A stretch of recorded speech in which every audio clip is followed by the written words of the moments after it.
Hey, horror fans! Once again, it is me, the horror Mizamani G. Yes, we are now halfway through the end of 2025. Normally, I try to get this video up earlier, but because I had to wait until I saw Megan 2.0, and then I had some technical difficulties trying to get this recorded, and so finally, it is time for my top five worst and top five best horror films of 2025 so far. Y'all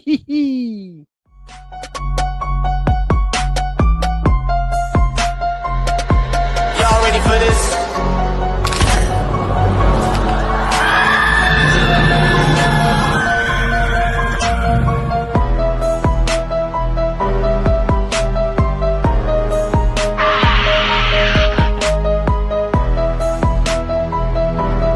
Hey, horror fans! Once again, it is me, the horror Mizamani.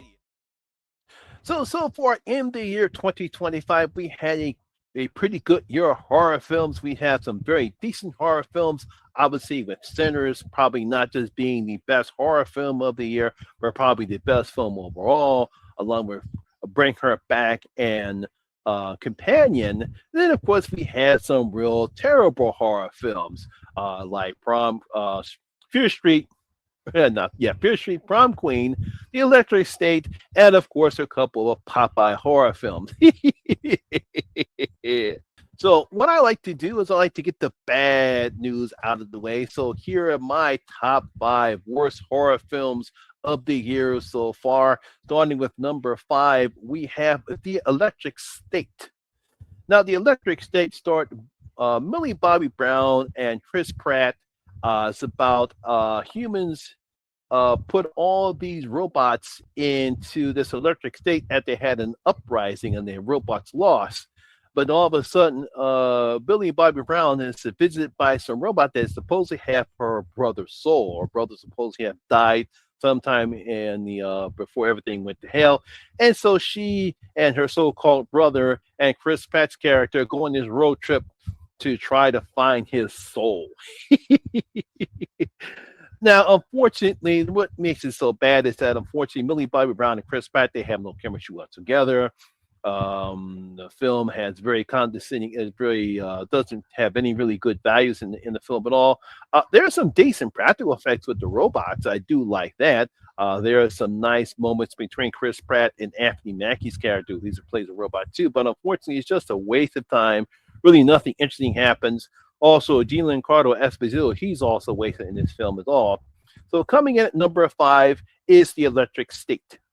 Coming in at number four, we have the Screen Life or computer screen horror film called Bloat. Now, in Bloat, we have Ben McKenzie from Gotham fame. He actually plays some type of an officer who's stuck in the Middle East on a NATO mission because of some type of high tension while his family is vacationing in Japan. Now, unfortunately, his younger son gets into an accident, nearly drowns somewhere in Japan, but then weird shit happens, and we get to find some weird Japanese demon that the son's supposed to be possessed. But the film really does nothing at all to excite horror fans. It's dull, it's boring. Poor Ben McKenzie, he tries his best, but he can't bring any life into this particular film. It's just a very dull and boring supernatural film. This is not Unfriended. This is not even Unfriended Darknet. It's definitely not Missing, and it's definitely not Searching. Yeah, so coming in at number four, we have Bloat. Coming in at number three, we have Fear Street Prom Queen, another very disappointing film, especially disappointing because after the great success of the Fear Street trilogy that we've had with 1996, 1996, I think it's 76 and 1666. I might have the years wrong. After that great trilogy that we had, then we get this mess supposedly taking place in Sunnyvale, and unfortunately, we have these high school prom, and it gets invaded by the serial killer who's trying to kill all the prom queens. It's very lackluster. The kills are not even good because we really don't care about the characters. Supposedly lead character, she's doesn't do anything to make you want to like her or to pull anybody else. I think the supposing relationship they have with best friend, I think that's the only good salvageable thing about this film, but definitely a very disappointing film. So coming in at number three is Fish Street Prom Queen. Coming in at number three, yes, we have two of the three Popeye films that came out. The other one was Shiver Me Timbers and Popeye's Revenge. Now, I did not see Shiver Me Timbers, so I really don't know if that was good or bad. But coming in at number two is Popeye the Slayer Man. And I don't know. I understand what these filmmakers are doing when we get these particular characters that come into the public domain. Some are actually pretty good, but these two, but these first his first Popeye film, Popeye the Slayer Man, is terrible. He supposedly is haunting this abandoned spinach factory. Of course, spinach factory. Obviously, there's some past that he has. Looks like he's supposed to be finding a child that he had with his wife, Olive Oil. There's a twist that happens in the end when we see this documentary. People there trying to film documentary. The kills are lackluster at best because really don't care anybody about the film. Like I said, very terrible film. The practical effects or the makeup effects they have for Popeye is bad as well. So coming in at number two is Popeye the Slayer Man. Coming in at number one, and this is the worst horror film of the year so far for 2025, and that's Popeye's Revenge. Another one. Now, just as bad as Popeye the Slayer Man was, I am what I am. I had to say that. This one is even worse. First of all, the design of Popeye with his arms are so fake and plastic, you can't even believe that they're real arms. Half the scenes are you can't even see anything because they decided to have this green tilt because it takes place in some type of a swamp. The characters are so one dimensional, you don't care about anything that's happening to him. Don't even talk about the person that's playing Popeye. Just a very bad film, bad acting, bad practical effects. So coming in at number one, the worst horror film of the year so far in 2025 is Popeye's Revenge.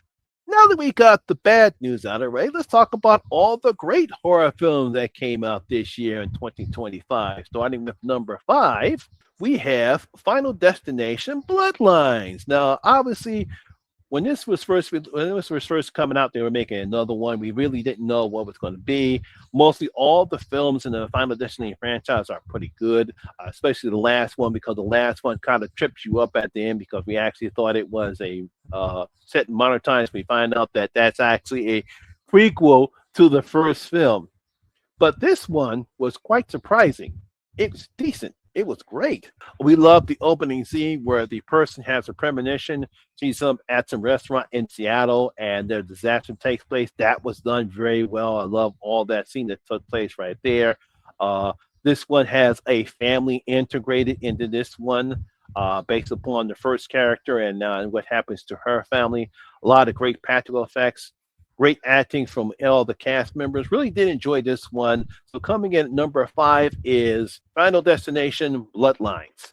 Coming in at number four, we have Bring Her Back. Now, this was a surprising film and very interesting setup. We have Andy and Pepper. They are half brothers and sisters after the death of their father. They're sent to live with this foster mother, and she's got some weird shit going on in there. We come to find out that her daughter was almost similar age to Piper, died in a swimming accident. She drowned in the pool. But weird shit is happening with the other foster child that she has. And I won't say what's happening, but if you've seen the film, you know what I'm talking about. There's some gnarly and very gross scenes that take place in this particular film.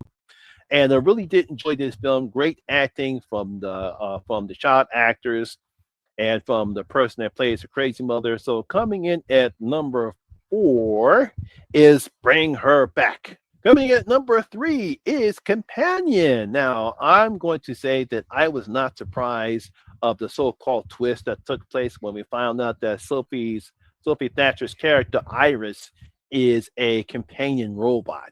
She's not a real person, but it didn't take away my enjoyment of the film. She and her companion, played by Jack Wade, they're at this friend's house, and of course, we find out it's all a setup.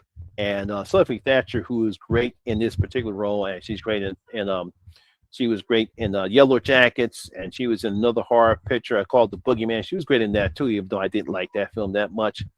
Very interesting twists that take place in this particular film. Some nice practical effects. Really did enjoy this one. So coming in at number 3 is Companion. Coming in at number 2, it is Predator, Killer of Killers. Really did enjoy this animated film that we saw a couple weeks ago. Love all the predators in this one because in this particular film we have 3 different predators attacking warriors in 3 different time differences on Earth. Whether it's the Vikings in the first one, we have feudal Japan, we have a samurai and a ninja, and the second one called the Sword, and then we have World War II in the Pacific, and the third one called the Bullet. And all 3 of those were very good. I especially loved the second one, the Sword, because the Predator in that particular one just looked like he was a ninja. Really did enjoy this one. Some great practical effects. Of course, there is a little bit surprise that happens at the end of this film, which could lead into something happening in the live action film Bloodlines that's coming out later on this year. But coming in at number 2 is Predator, Killer of Killers. And of course, I'm pretty sure you guys know my number 1 best horror film of the year is going to be Sinners, without a doubt. And again, just like I said in my review, not only do I think this is the best horror film of the year, but it is the best film overall. Very great performances by Michael B. Jordan, great direction by Ryan Coogler. Miles Canton, who plays Sammy, he does a fantastic job, not with his singing, but his performance in this particular film. And this is his first time out. He really knocked it out of the park. Jack O'Connor was great as the vampire Remy.